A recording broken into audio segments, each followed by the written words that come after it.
ಇನ್ನು ಜೈಲಿನಲ್ಲಿ 20 ಕೋಟಿ ಬಿಟ್ಕಾಯಿನ್ ಹಗರಣ ಆರೋಪದಲ್ಲಿ ಡಿಐಜಿ ಟಿಪಿ ಶೇಷ ಅವರ ಹೆಸರು ಕೂಡ ಕೇಳಿಬಂದಿತ್ತು.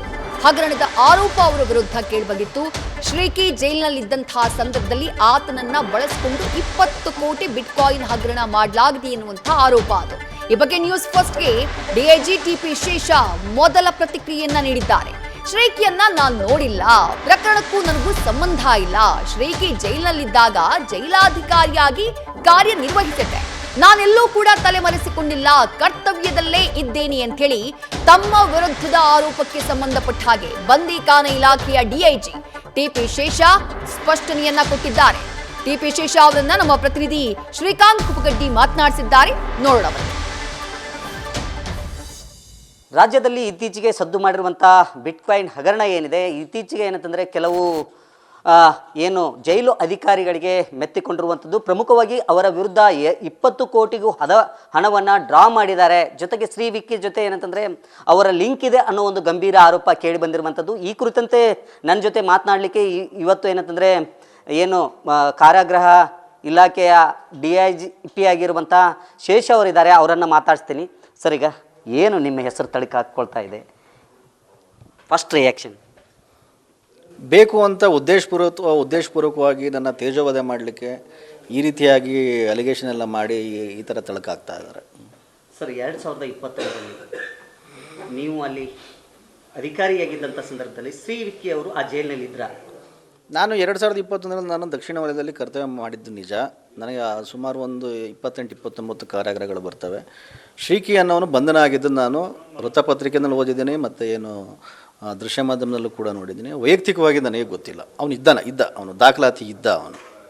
ಸರ್, ನೀವು ಲ್ಯಾಪ್ಟಾಪನ್ನು ಕೊಟ್ಟಿದ್ರಿ, ನಿಮ್ಮ ಸಿಬ್ಬಂದಿ ಹಾಗೇನೆ ತಾವು ಲ್ಯಾಪ್ಟಾಪನ್ನು ಕೊಟ್ಟು ಅವನಿಂದ ಏನಂತಂದರೆ ಹ್ಯಾಕ್ ಮಾಡಿ ಸುಮಾರು 20 ಕೋಟಿ ರೂಪಾಯಿ ಹಣವನ್ನು ಡ್ರಾ ಮಾಡ್ಕೊಂಡಿದ್ದೀರಿ ಯಾರೋ ಒಂದು ಜ್ಯುವೆಲರ್ಸ್ ಹೆಸರಿಗೆ ಅನ್ನೋ ಒಂದು ಗಂಭೀರ ಆರೋಪ. ಇದರಲ್ಲಿ ನೀವು ಕೇಳಿದಲ್ಲಿ 2-3 ವಿಚಾರಗಳಿದೆ. ಒಂದು ಲ್ಯಾಪ್ಟಾಪ್ ಕೊಟ್ಟಿರೋ ವಿಚಾರ, ನಮ್ಮ ಸಿಬ್ಬಂದಿ ಮುಖಾಂತರ ಇನ್ನು ಹ್ಯಾಕ್ ಮಾಡಿಸಿದ್ದೀವಿ ಅನ್ನೋ ವಿಚಾರ, ಮತ್ತು ಯಾವುದೋ ಜ್ಯುವೆಲರಿ ಶಾಪಿಂದ ಹಣ ತಗೊಂಡಿರೋ ವಿಚಾರ. 3 ವಿಚಾರ ಇದೆ.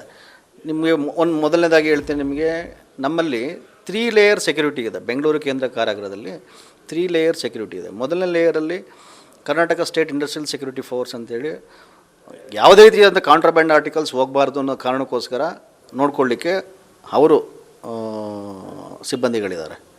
ಅದರಲ್ಲಿ ಒಬ್ಬರು ಇನ್ಸ್ಪೆಕ್ಟರ್ ಇದ್ದಾರೆ, ಸಬ್ ಇನ್ಸ್ಪೆಕ್ಟರ್ ಇದ್ದಾರೆ.